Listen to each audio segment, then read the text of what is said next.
Let's take a look at some of today's senseless homicides. This is 23-year-old Keondra Ra'shun Hollis. She was shot and killed on Monday, September 5th, Labor Day, in Birmingham, Alabama.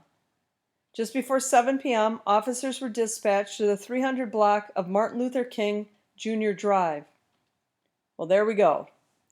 They found someone who said a woman, Hollis, had been shot and was being taken in a private vehicle to the hospital. She was pronounced dead at 7:37 p.m. The shooting took place at the University Crossings Apartments, the same place where 20-year-old Kellman Nord was shot and killed just 8 days earlier. A verbal altercation between multiple people throughout the day ultimately led to the shooting. Hollis was the 7th homicide in Birmingham over Labor Day weekend. 1 was killed Friday, 4 on Saturday, and 1 earlier in the day on Monday.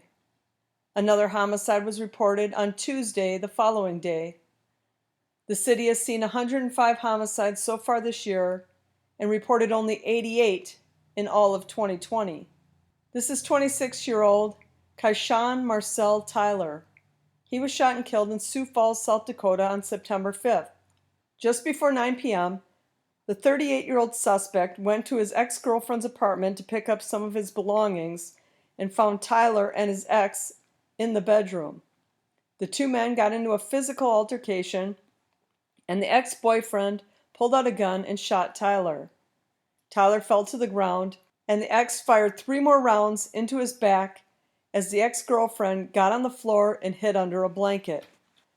The shooter was arrested around 5 a.m. the next morning. This was the 3rd homicide in Sioux Falls this year, a city that saw 13 homicides just 2 years ago. This is 30-year-old Kellman. He was shot and killed on September 5th in Brooklyn, New York. He was one of 5 people shot in Brooklyn in less than an hour Monday morning. A 27-year-old man was shot in the left arm, back, and stomach in Brownsville around 12:15 a.m. 5 minutes later, 3 people were shot, including Kellman, in front of a city-run housing complex.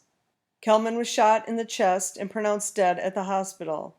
Another man was shot back in Brownsville just after 12:50 a.m.